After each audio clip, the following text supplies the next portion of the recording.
तो देखिए आज हमारे साथ रफ़ीगंज की दो वायरल बेटियां हैं, दो वायरल गर्ल हैं। इन लोगों का गला बहुत ही सुरीला है। तो सबसे पहले कोई गाना हमारे दर्शकों को सुनाइए, गुनगुनाइए। सबसे पहले जितने भी हमारे दर्शक लोग हैं, मैं सभी लोग को प्रणाम करती हूँ और आप लोग अपना प्यार आशीर्वाद जिस तरह से दे रहे हैं उसी तरह देते रहिए। और चलिए मैं थोड़ा सा आप सभी लोग को एक गीत सुनाती हूँ। हाँ का कैला पिया अंग्रेजी इतना पढ़ के जाला ना कमाए बैठल खात बड़ा घर के जाला ना कमाए बैठल खात बड़ा घर के का कैला पिया अंग्रेजी इतना पढ़ के का कैला पिया अंग्रेजी इतना पढ़ के का कैला पिया। और कोई गाना जो आप लोगों के मन में है वो भी गुनगुना दीजिए, फेवरेट। और चलिए मैं थोड़ा सा एक और सुनाती हूँ।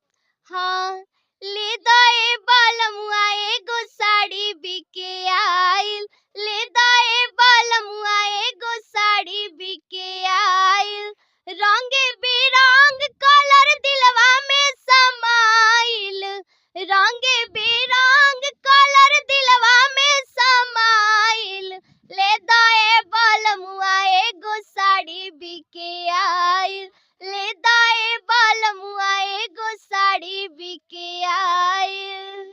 और कोई गाना जो आप लोगों का फेवरेट है, अभी मन में है, एक और गाना गुनगुना दीजिए। और मैं एक थोड़ा सा शादी का गीत सुनाना चाहती हूँ। हाँ बेरी बेरी बड़ी झील बाबा हो कवन बाबा झिझरी माड़ौआ जानी छाय, बेरी बेरी बड़ी झील बाबा हो कवन बाबा झिझरी माड़ौआ जानी छाय, झिझरी माड़ौआ से जोता जे निकली लगी है किरनिया के धाजी, झिझरी माड़ौआ से जोता जे निकली लगी है किरनिया के धाजी, कह तू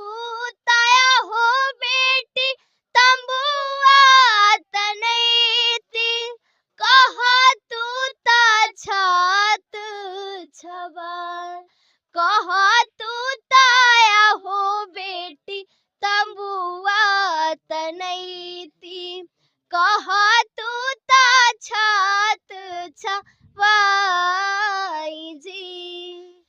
तो अभी आप सुन रहे थे औरंगाबाद रफ़ीगंज की दो बेटियां सोनाली और सृष्टि को। इनका गला बहुत ही सुरीला है और अभी तक ये वायरल हो गई हैं। शुरू में ये लोग शराब पे गाना गाकर वायरल हुई थी और अभी लगातार निरंतर इन लोगों का प्रयास जारी है, गायकी के क्षेत्र में मेहनत जारी है और इन लोगों का ये मेहनत रंग लाते हुए भी दिख रहा है।